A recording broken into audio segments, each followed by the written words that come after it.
irmãos. Prazer estar mais um grupo aqui com os irmãos, prestando culto ao Senhor.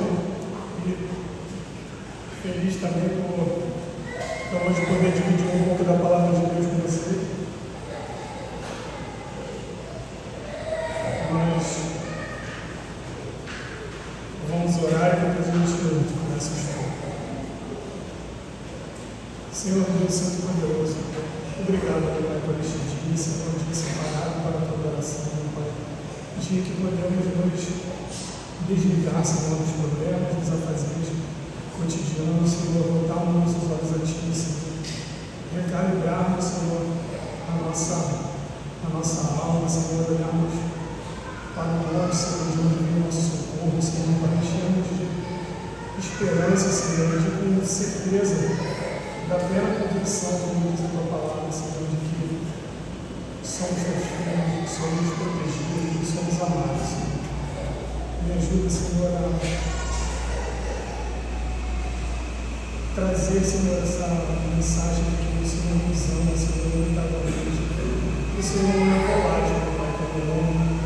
O Senhor não é como nós, Senhor, que no momento sentimos uma coisa, no momento sentimos outra, e variando, Senhor, mas o Senhor é imutável, o Senhor é santo, perfeito, poderoso, e o seu amor também é infinito, Senhor. Ajuda, Senhor, a absorvermos isso no nosso coração, Senhor. É o que eu te peço, meu Pai, te agradeço, meu Deus, por filho, amém. Marcos, uma coisa que eu não vou ler aqui. Se alguém tiver a confissão aí, poder acompanhar, no capítulo 18, 3. O texto da nossa confissão que a gente vai estudar hoje é o seguinte: essa segurança infalível não pertence de tal modo à essência da fé que um verdadeiro crente, antes de possuí-la, não tenha de esperar muito e lutar com muitas dificuldades. Contudo, sendo pelo Espírito habilitado a conhecer as coisas que lhe são livremente dadas por Deus, ele pode alcançá-la sem revelação extraordinária, no devido uso dos meios ordinários. É, pois, dever de cada crente fazer toda a diligência para tornar certa a sua vocação e eleição, a fim de que, desse modo, seja o seu coração, o Espírito Santo, confirmado em paz e deleite, em amor e gratidão para com Deus, em firmeza e alegria nos deveres da obediência, que são frutos próprios dessa segurança. Esse privilégio está, pois, muito longe de predispor os homens à diligência. Eu acho que esse é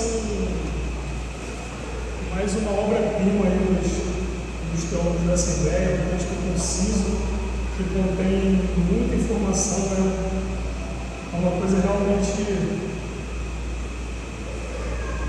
bonita de se ler. Para quem gosta de escrever, ou quem trabalha escrevendo como eu, você conseguir ver um texto elaborado com essa clareza, com essa brevidade, é muito interessante.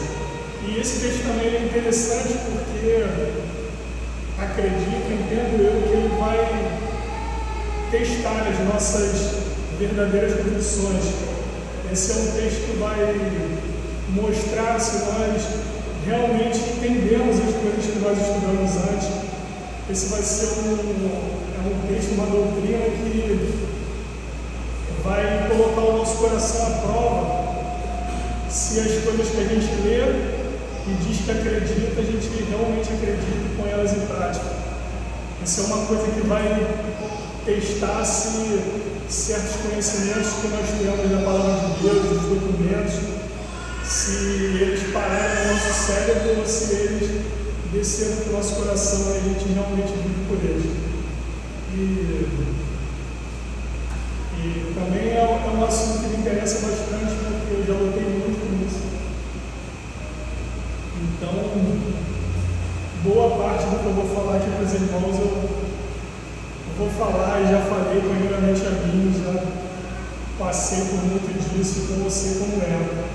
Então, assim, eu gostaria de começar dizendo que se alguém aqui, ou se você conhece alguém aqui que já passou por um momento de disciplina, já fez alguma coisa que tem dificuldade de se perdoar, que aquele pecado que geralmente volta, e você fica triste, às vezes você desconfia, se pergunta, será que Deus realmente me ama, mesmo eu tendo feito isso? Eu espero que hoje você saia com uma palavra de encorajamento. Nós vamos quebrar esse texto em alguns pedaços para que a gente possa, seguindo a lógica da Bíblia, entender. O primeiro trecho que eu queria destacar para os irmãos é essa parte aqui. Essa segurança infalível não pertence de tal modo à essência da fé que um verdadeiro crente, antes de possuí-la, não tem que esperar muito e lutar com muitas dificuldades. E isso por quê? Para que a gente consiga entender o que está sendo dito aqui, o que significa dizer que essa segurança da salvação ela não é da essência da fé. Nós precisamos separar a segurança subjetiva do crente de que Deus realmente fez uma obra na vida dele e salvou ele, da segurança que nós devemos ter, e que essa faz parte essencial da fé, sem a qual é impossível existir fé. A convicção da certeza de que Cristo salva, de que Cristo é o único verdadeiro Salvador, de que a obra dele é suficiente para cobrir os pecados, que a justiça dele é suficiente para que Deus chore com justiça, que a obra dele é perfeita, está acabada, que nós não precisamos acrescentar nada à obra de Cristo para que a gente possa ser salvo. A gente precisa ter essa distinção muito clara na nossa mente ao se aproximar dessa doutrina, se aproximar desse texto, para que a gente não confunda as coisas, a gente não possa separar uma fé fraca de que ainda não foi convencida pelo Espírito de que Deus realmente está fazendo uma obra nesse coração, de uma fé carnal, uma fé herege, no mundo da Escritura, de que não acredita que o Cristo é realmente pleno o suficiente para a nossa salvação. Então nós precisamos fazer essa distinção. Já estudamos sobre a fé poucos capítulos atrás, isso aqui já passou bastante tempo, eu não vou ficar fazendo nenhum tipo de revisão sobre isso, mas eu quero que os irmãos tenham isso em mente. Que a certeza que não é parte integrante da fé é uma certeza subjetiva a respeito da nossa convicção da obra que Deus faz em nós, não a respeito da convicção da obra completa de Cristo, de quem Cristo é, de que Ele fez, de que isso significa para nós, para a igreja, para a história da humanidade, que o Pai, como diz a Escritura, quando faz Cristo ressuscitar entre os mortos e recebe Ele nos céus, é porque essa obra está completa, e como diz o autor de Hebreus, nós não devemos fazer mais nada, não tem mais nenhum sacrifício, não tem mais nada que a gente possa acrescentar à obra de Cristo para colaborar com a nossa salvação. A obra de Cristo está perfeita, completa, e nada do que a gente sente, do que a gente faz, do que você acha pode abalar a convicção da sua fé em Cristo. Às vezes ela abala a nossa convicção em nós mesmos, de que Cristo nos escolheu, nos separou, e a gente vai ver o porquê dessa importância e como isso funciona na sequência. E uma outra coisa antes de completar esse primeiro trecho, existem muitas formas que a gente poderia demonstrar que essa convicção subjetiva, digamos assim, ela não faz parte da essência da fé. O reverendo Diarus, inclusive, ele trabalha alguns textos e mostra como, em diversas passagens da Escritura, como existe uma fé fraca que pede que Deus confirme no coração daquela pessoa de que a obra está realmente pronta, que Deus a escolheu, a separou. Mas como temos muito a falar, e eu creio que a nossa missão aqui não é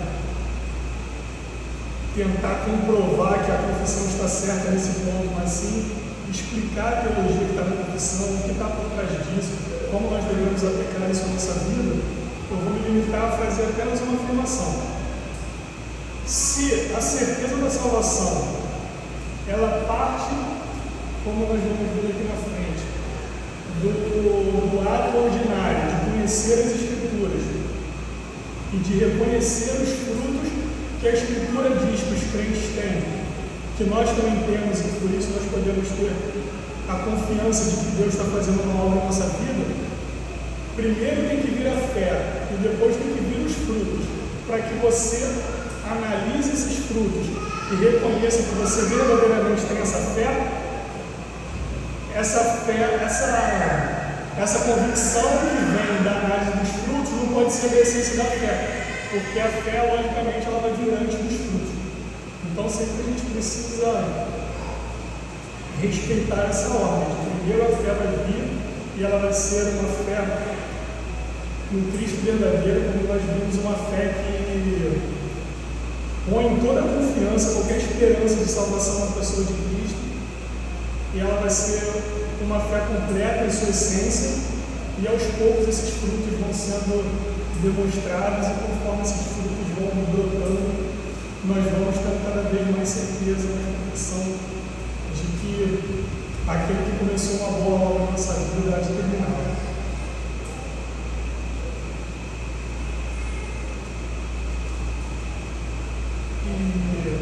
Eu gostaria de pedir que os irmãos abrissem a Escritura em 1 Coríntios, capítulo 2, verso 12. Se alguém puder ler para mim, por favor.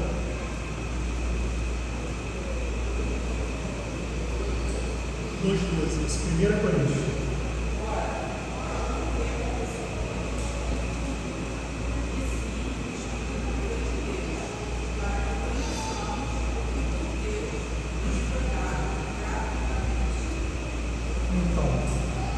Esse texto está no centro do que nós estamos conversando, porque justamente disso nós precisamos conhecer a Escritura e buscar viver essa Escritura de forma que a gente tenha essa certeza de tudo que Cristo fez por nós, de toda a herança que Ele nos deixou, de todas as bênçãos que nos foi dada quando nós fomos chamados por Cristo, quando Ele nos concedeu os frutos da obediência dele nessa obra perfeita. E isso vai ser retomado mais à frente, mas o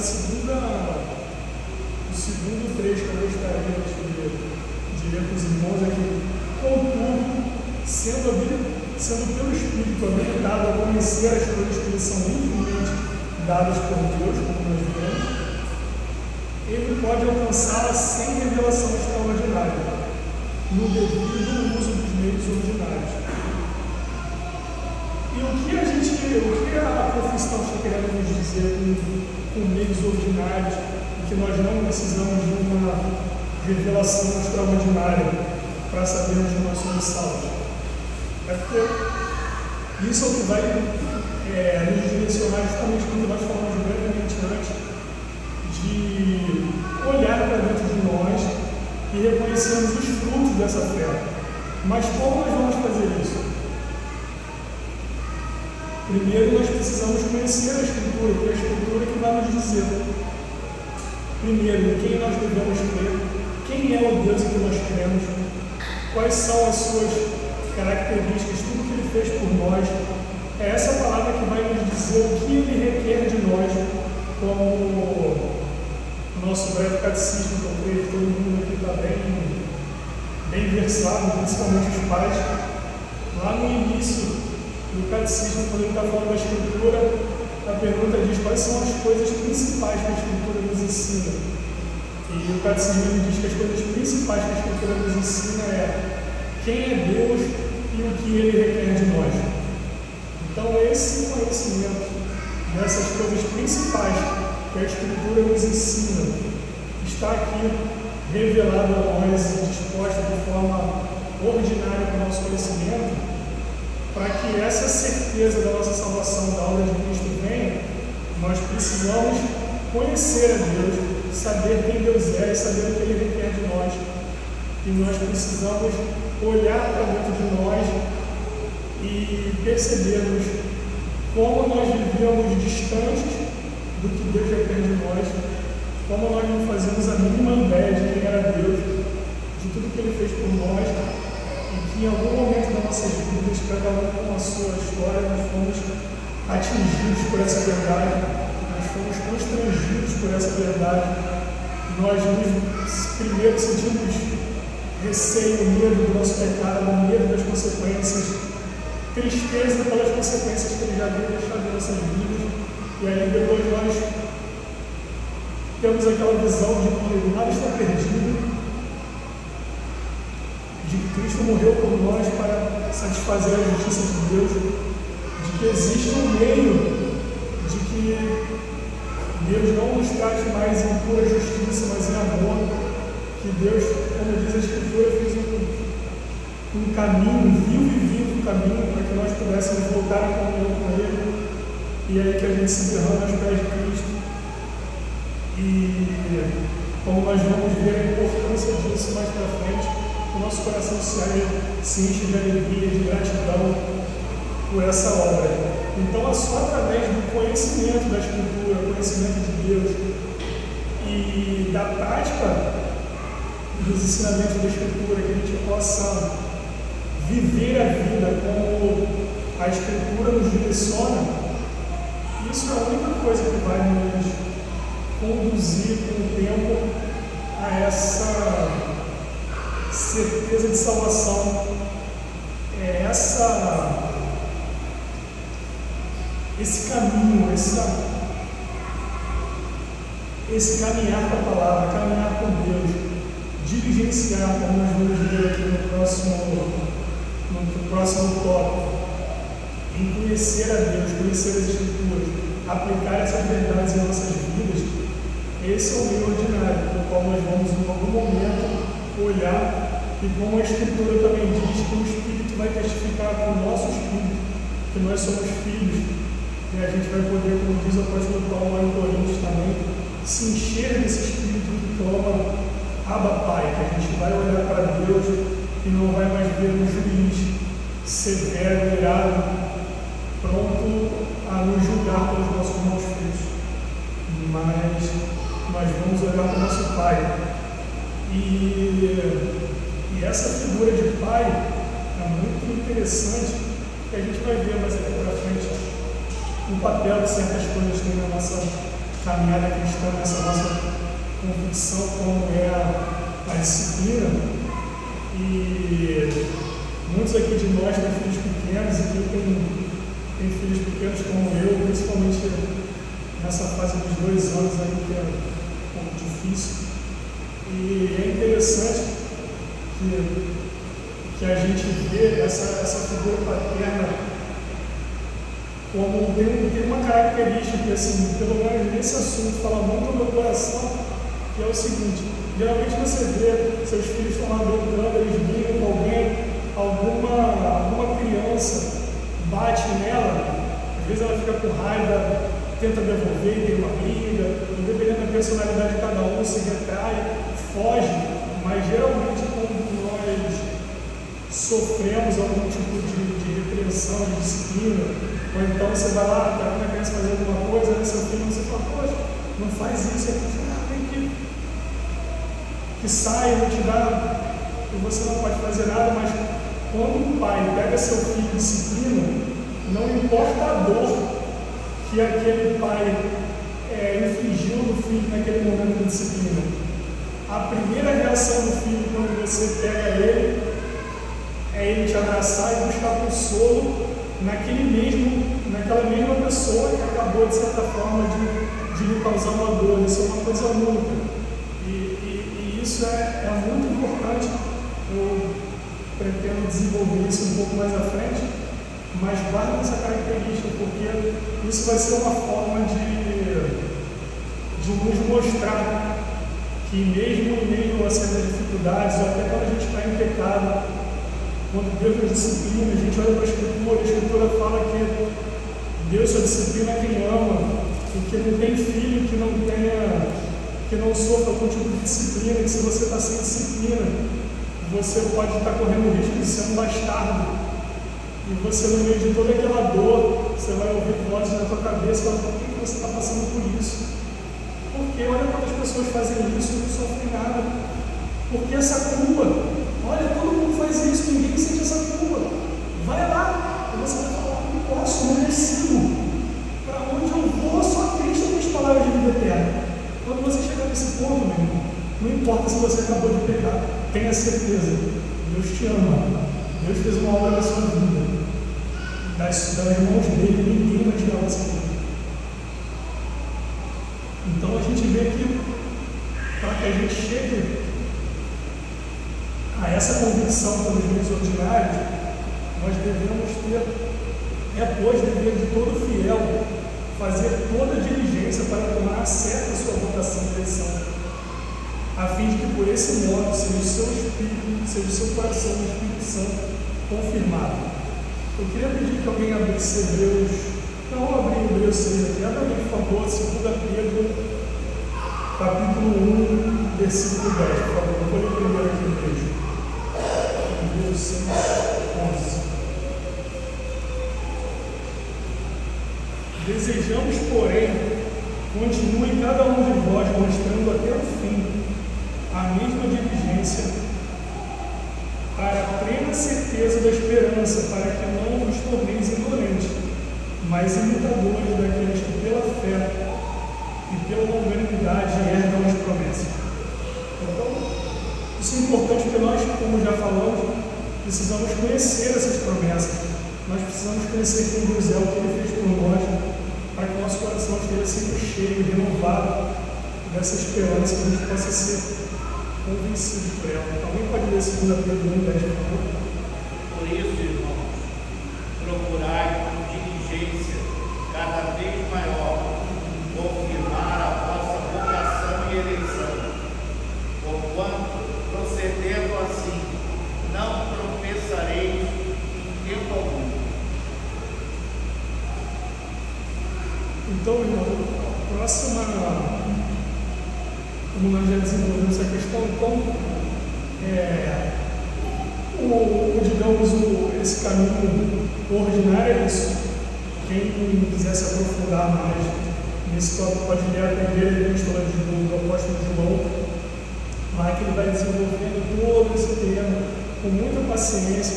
É interessante que ele praticamente começa ele falando, meus irmãos, eu estou escrevendo para vocês isso aqui, para que vocês tenham a certeza dessa salvação. Que vocês tenham a certeza da obra que Cristo fez na vida de vocês.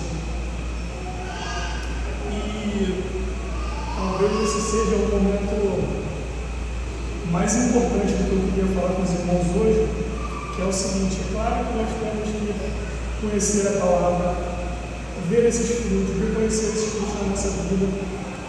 Existe um senso muito importante, muito real, como nós vamos ver na sessão seguinte, que muitas vezes nós caímos em pecado, endurecemos o coração, de forma que essa confiança fica abalada. Às vezes, como diziam os puritanos, alguns de nós passamos pela noite escura da alma, que existe algum distanciamento de Deus, isso pesa no nosso coração. É uma extrema verdade, como a palavra diz lá em Isaías, que os nossos pecados muitas vezes fazem separação entre nós e Deus. Então eu vou falar uma coisa aqui, mas não é sobre pecado quanto mais, sobre pecado penitente, mas a gente precisa entender uma coisa muito importante para a certeza da nossa salvação. Por mais que nós precisemos olhar para esses meios ordinários, buscar esses frutos, para que a gente tenha certeza, a gente não pode, em hipótese alguma, confundir o reconhecer os frutos da obra de Cristo em nossas vidas com uma convicção baseada na nossa performance na vida cristã. Você vai, cada um luta com as suas coisas, e eu vou dar um exemplo de alguém que luta com a ira. Quando as coisas saem, a pessoa é planejadora, gosta de ter tudo ali certinho. E quando as coisas começam a fugir do controle, o planejamento não dá certo, você vai ficando ansioso, você vai ficando irado, e você tem que lidar com esse pecado com certa constância. E aí a gente não pode ter aquele ponto da gente passar e você passei a semana zen. Fiz aquela meditação, pisava no pé, não me irritei. Estava chegando num ponto atrasado, o ônibus passou, eu esperei 40 minutos pelo próximo ônibus. Não é um exemplo puramente teórico. As coisas vão acontecendo, as coisas não vão acontecendo, problemas, aquilo que você não pode lidar. E aí você passa, de repente você consegue passar uma semana, um mês, que eu não me irritei, que eu não fiquei. E aí você está, nossa, realmente Deus está fazendo uma obra na minha vida, está dando tudo certo. Agora eu tenho certeza que eu estou chegando lá, eu vou obter os frutos estão vindo, estou me convencendo de que Deus me ama. E aí acontece alguma coisa e você explode. E aí você volta para casa triste e fala, ela fez mentira, Deus não fez obra nenhuma, eu sou o mesmo que eu era antes. É como a Escritura diz, o corpo está voltando para a lama. Não adianta, quantas vezes eu me lavar e vou voltar para a lama, não presta. Deus não consegue me amar assim. Você fica pesado. Isso te consome. Meus irmãos, não é assim que Deus nos. Nós somos voláteis, nós somos fracos. Nós, por vezes, lutamos e vencemos, por vezes caímos. Às vezes o nosso amor por Cristo, de certa forma, se esfria. Às vezes a tentação é forte, você fica olhando mais para algum desejo pecaminoso do seu coração, para Cristo você se enfraquece, mas Cristo não é assim. A Escritura, esse meio ordinário, vai nos dar certeza de que Cristo morreu uma vez por todas, de que todos os nossos pecados, passados, presentes e futuros, foram perdoados. Por isso que eu falei que essa é uma doutrina que testa a nossa convicção de que se realmente a gente acredita no que a gente fala, que a gente acredita na Escritura. Acho que isso não é da época de muitos aqui, eu não sei se ainda tem essas coisas no Facebook, mas você não pode ser o novo reformado que não consegue ver um arminiano do lado, que você tem que ir lá e falar que o seu nome está escrito no livro da vida desde a fundação do mundo, e no primeiro tropeço que você dá, você achar que Cristo passou a vontade do teu nome.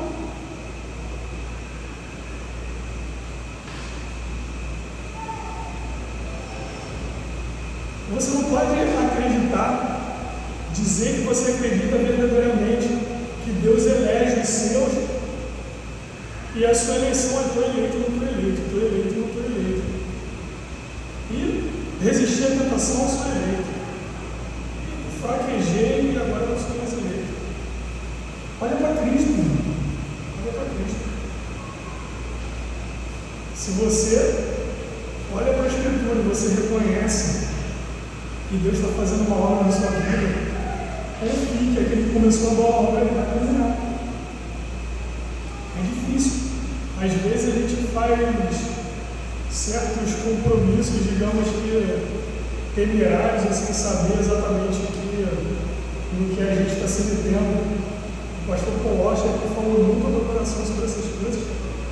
Ele fala o seguinte, que às vezes um jovem está lá apaixonado e ele vai casar com a sua amada, e aí vem aquelas palavras de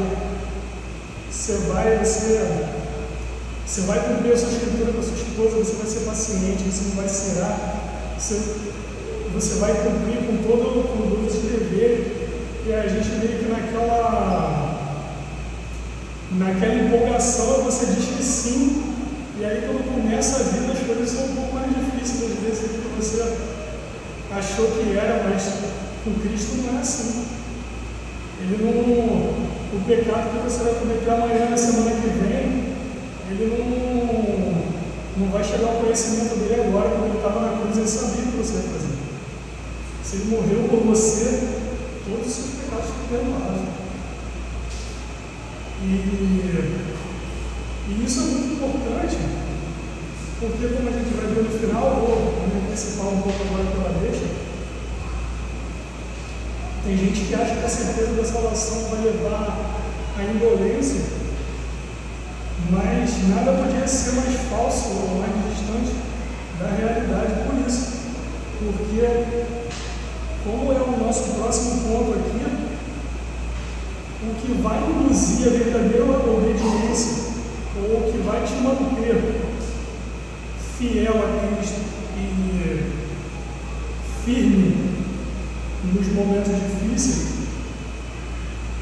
não é o medo da severidade de Deus, não é o medo do castigo. O que mantém a gente firme é a alegria e a gratidão que nós temos em Cristo. E que quando nós não temos essa certeza da salvação, a nossa alegria fica abalada, a nossa gratidão fica abalada, e aí a nossa obediência fica abalada. E você pode entrar num ciclo vicioso até você chegar na noite escura da alma, você passar por momentos terríveis de terror que você não precisava passar se você confiasse no seu Salvador. Então, às vezes, a gente vê aqui que o meio ordinário, para nós reconhecermos a nossa salvação, é um fruto, mas esse fruto de obediência pode ser um fruto de obediência que surge na cadeia do pecado. Como o pastor já repetiu aqui diversas vezes, em outros contextos, ele falava que um dia ele conversando com o pastor Paulo Brasil, o pastor Paulo falou para ele: breve é a disciplina, ela vai separar a ovelha do lobo, porque a ovelha vai abaixar a cabeça e vai se submeter. O lobo ele vai mostrar os dentes e vai partir para a guerra. Às vezes você vai ter que passar por um momento de disciplina, e de repente vai ser esse pior momento de disciplina que você vai entender que você é verdadeiramente salvo. Não quando você está no auge da sua performance, lendo a escritura todo dia, fazendo tudo certinho, se policiando e trazendo os frutos que você deveria de fato trazer. Quando a gente, às vezes, alguns de nós precisamos chegar a esse momento de você sentir o gosto amargo do pecado, você pecar e você sentir como se o coração estivesse rasgando, você sentir o peso da tristeza, e às vezes você sentir a disciplina. Se um dia alguém aqui passar por isso, se você conversar com alguém que passa por isso, lembre disso. Pode ser o meio ordinário que às vezes você vai chegar a essa convicção, pode ser a dor, a tristeza do pecado, aonde você fez alguma coisa que você não deveria, às vezes as pessoas, o mundo está te louvando pelo que você fez, e você está destruído por dentro. Às vezes alguém, o seu coração vai estar te empurrando e fala: para que todo sofrimento, todo mundo faz isso, o pecado é normal, para de lutar. Você vai falar: não, eu vou sair daqui, eu vou sair do pecado do meu Salvador. É nessa hora, Jesus, é nessa hora. Pode ser na hora de uma disciplina dura, que Deus vai te chamar e vai doer. E em vez de você fugir de Deus para fugir da disciplina, você vai voltar como filho, vai falar: pai, está doendo, mas eu te amo, eu vou voltar nenhum. Pode ser nessa hora que você vai ter a sua convicção. E isso, eu já adiantei, é muito importante, porque não vai ser o medo que vai sustentar a sua fé, não vai ser o medo que vai sustentar a sua obediência, vai ser a alegria. A gente precisa dessa alegria. Alguém pode abrir, por favor, o Salmo 134, por favor?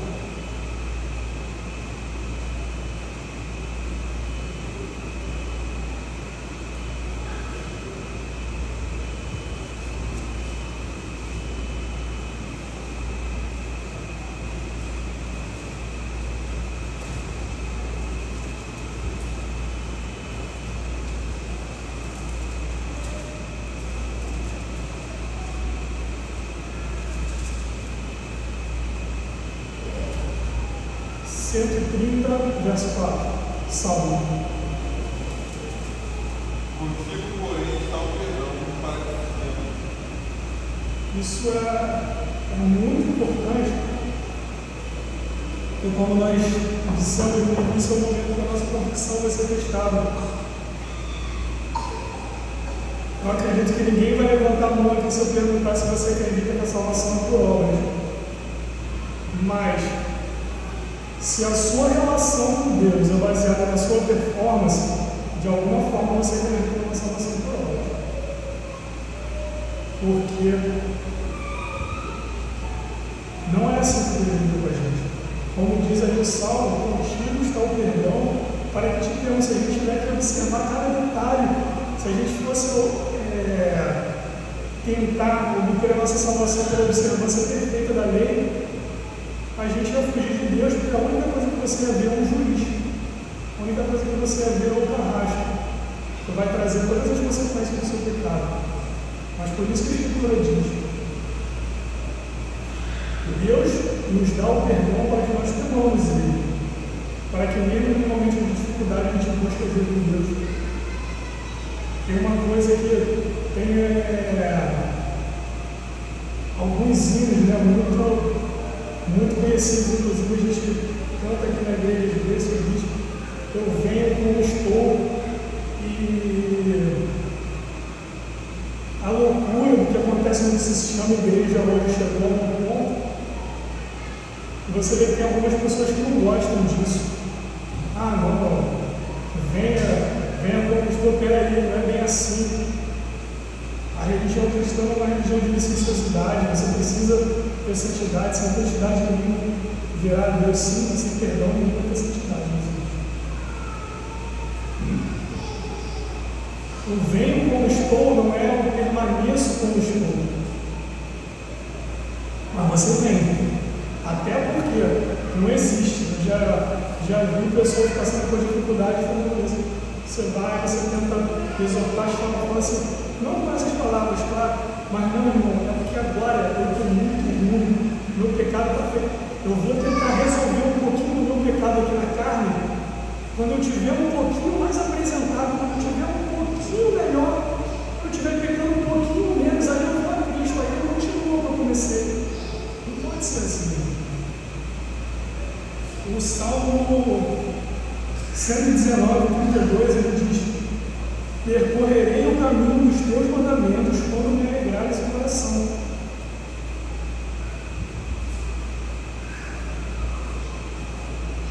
A gente precisa entender que a gente tem um Pai em Deus, que a gente tem um irmão mais velho,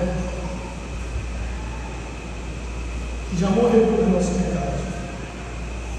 O salário do pecado já foi pago, a obra está completa.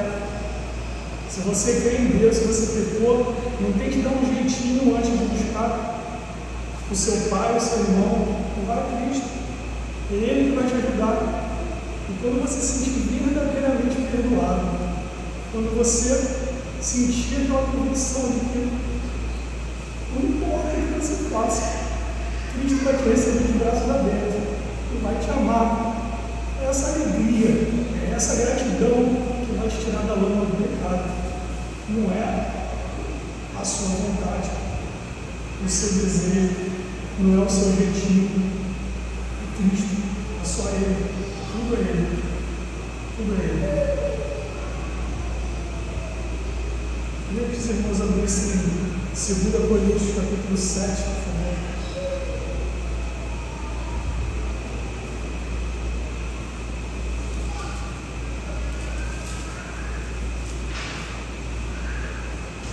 Se alguém abrir antes de mim, pode ler o verso 1, por favor.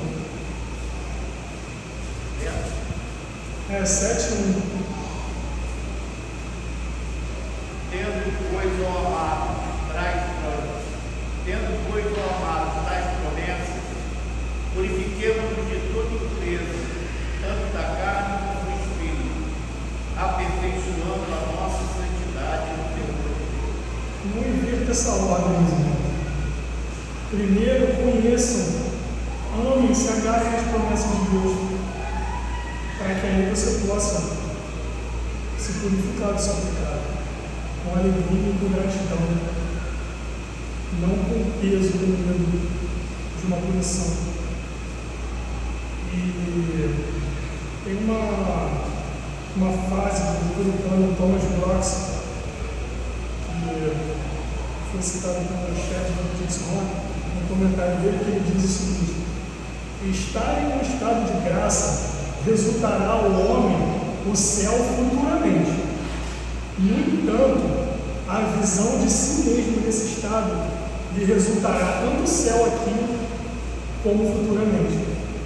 Então, para que a gente possa viver essa verdadeira comunhão com Deus, para que a nossa comunhão seja constante, para que a nossa inconstância, a nossa volatilidade não se reflita na nossa comunhão, na nossa relação com Deus, a gente precisa conhecer quem Deus é, saber o que Ele fez por nós e verdadeiramente acreditarmos nisso.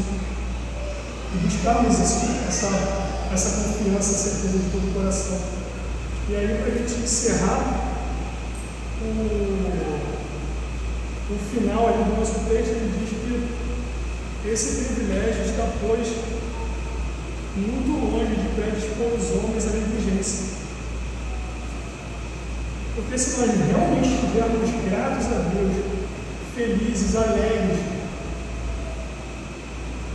reconhecendo a obra que Deus fez em nós, pecaremos, pois, para que a graça seja mais abundante? De forma alguma. Como você pode viver no pecado se você morreu para ele? Para que a gente tenha isso tudo, a gente é sepultado em Cristo. Cristo morreu a nossa morte, agora a gente vai viver a vida dele. Eu queria terminar lendo o texto dos irmãos.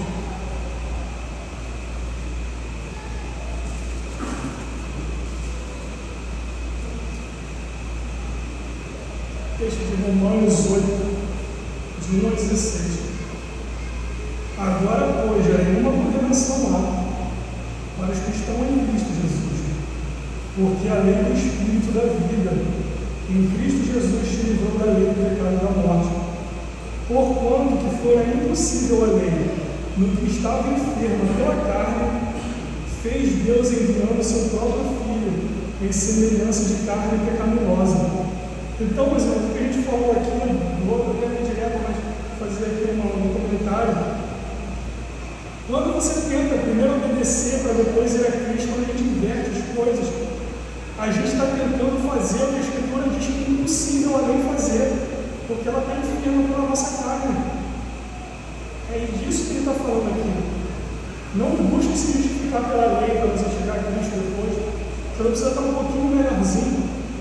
Não, a Cristo salva quem peca mais ou menos, mas se o pecado for muito sério, não. Aí eu preciso dar um jeitinho antes de voltar. Eu não posso ir como eu estou. Não tente fazer pela lei o que é impossível porque ela está enfiando pela carne. Porque é impossível a lei, Deus fez através do seu Filho.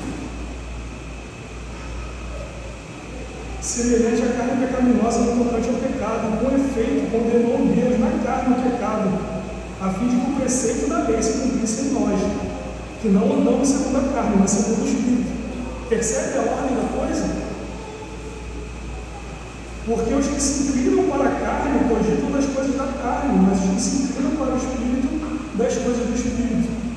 Porque o temor da carne dá para a morte, mas o do Espírito para a vida e paz.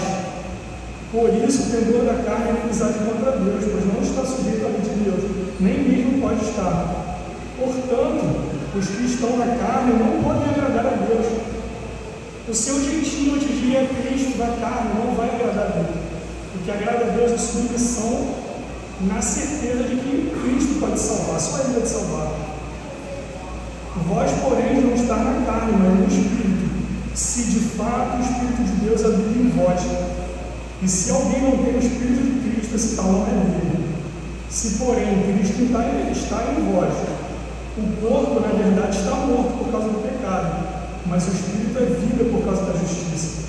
Se habita em vós o Espírito daquele que ressuscitou a Jesus dentre os mortos, esse mesmo que ressuscitou a Cristo dentre os mortos, vivificará também o vosso corpo mortal, por meio de seu Espírito que em vós habita.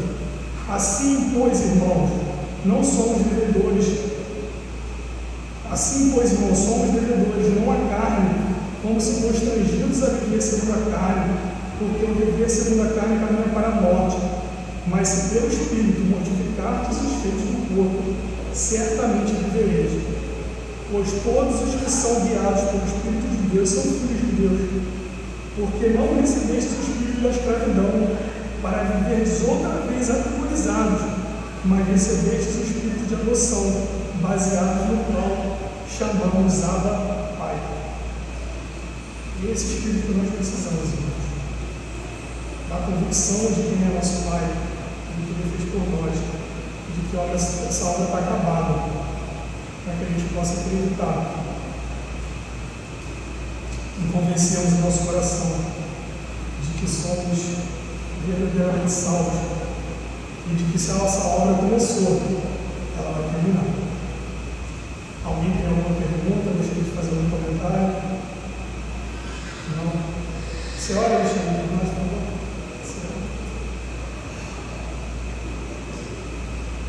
Senhor, nosso Deus, nosso Pai,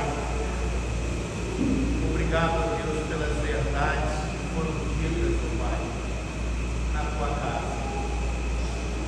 Te pedimos, ó Pai, que pela ação do teu Espírito Santo, na vida da tua igreja, na vida dos teus filhos, o Senhor pode cada dia mais nos dar essa convicção que somos pecadores, chamados, ó Pai, para viver em santidade de vida, mas somos fracos e pecadores, caímos, ó Pai. Que o Senhor, ó Deus, possa trazer luz sobre os nossos pecados, que possamos confessá-los e ter a plena convicção que a tua obra que foi realizada em nós é uma obra perfeita. Ela não tem variação de mudança, porque o Senhor não muda. O Senhor é fiel às suas promessas. E é nessa certeza, Senhor, que nós temos da tua palavra e da tua imutabilidade, de que o Senhor não mente, não muda. É que nós cremos nas verdades do Evangelho, nas verdades que foram ditas, ó Pai, de que o Senhor que começou boa obra em nós, o Senhor há de completá-la, e que o Senhor livra a nossa vida de tropeços para apresentar diante de Ti a nossa vida imaculados, com exultação diante de Ti, como a Tua palavra diz. Muito obrigado, Deus. Dá-nos essa alegria e esse gozo que aqui foram ditos, ó Pai, para que realmente vivamos uma vida de santidade que agrade ao Senhor, na plena certeza e convicção de que o Senhor ama seus filhos e que tudo que o Senhor faz para com eles é bom e é proveitoso, e nós tenhamos essa certeza. E te pedimos, ó Pai, que a cada dia, pelo poder do Evangelho e do teu Espírito Santo, o Senhor nos capacite a viver uma vida reta, santa, diante do Senhor, convictos, ó Pai, de que a tua obra foi feita e que nós devemos, ó Pai, nos despojar do velho homem e nos refazer no novo homem, segundo o teu Espírito Santo, para que vivamos uma vida santa e reta diante de Ti. Muito obrigado por tudo. Leva-nos, ó Pai, para os nossos lares, nos guarde e nos traga novamente, Senhor, para o culto noturno que iremos Te prestar, que possamos sair daqui edificados, santificados, para vivermos, ó Pai, neste mundo tenebroso e pecador, em nome de Jesus. Amém.